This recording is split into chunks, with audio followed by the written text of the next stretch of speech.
যাই হোক, কিছু কিছু গ্রামগঞ্জে দেখবেন বেচতেছে চালটার আচার আর মাত্র কিন্তু 5 পিস আছে দাদা ভাই। তখন কিন্তু সালপাল মনে করে কি যে আহারে ফুরিয়ে গেল মনে হয়। এখন কাছে যায় দেখে কি যে হচ্ছে পিছনে চালটার আচার আরো 150-200টা আছে। কেন জানেন? ওই কথা না বললে তো মনে করেন যে সালপাল তাড়াতাড়ি টিহা পয়সা নিয়ে ভাঙচুর করে চলে আসবে না। এই আমাদের চ্যালেঞ্জ মানে সবার হয়েছে তাই। চাপা না ফুটালে মানে পারতেছে না, চাপা আমি ফাঁস হয়ে চলে যাবে। যাই হোক, এবার আমাদের আপনাদের দেখছেন আসলে এই বর্তমান যুগটাই এমন, সত্যি কথার ভাত নাই।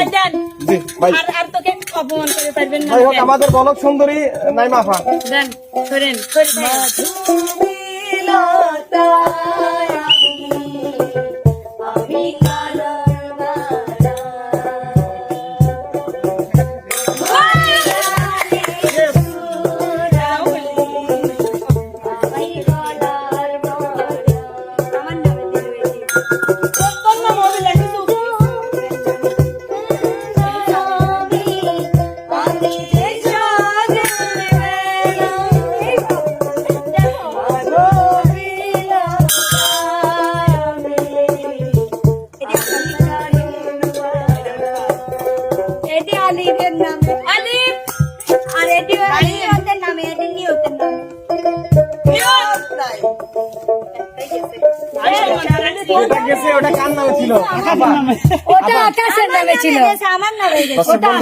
আসলে দেখেন স্বামীকে এত পরিমাণ ভালোবাসেন নাইমা আপা যে বলেছে এটা আমার জান প্রিয় আকাশ, মানে কোটি কোটি আকাশ নিচে পড়ে গেছে।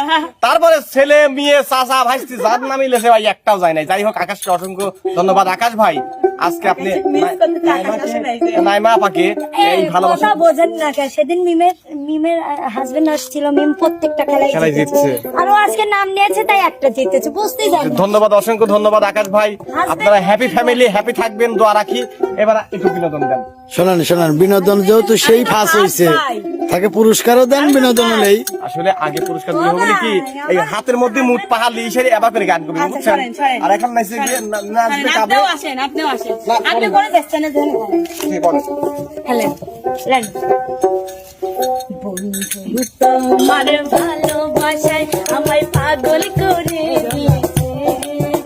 আরে বন্ধু তোমার ভালোবাসায় আমায় পাগল করে দিয়েছে।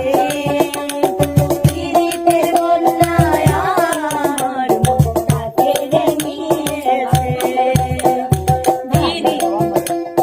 পীড়িতের বন্যায় আমার মনটা কেড়ে নিয়েছে। আরে ভালোবাসার মালায় আমার গলে তুমি পরিয়ে দিয়েছো। আরে ভালোবাসার মালায় আমার গলে তুমি পরিয়ে দিয়েছো। দু চোখের ইশারাতে আমার পাগল করে দিয়েছো। দু চোখের ইশারাতে আমার পাগল করে দিয়েছো।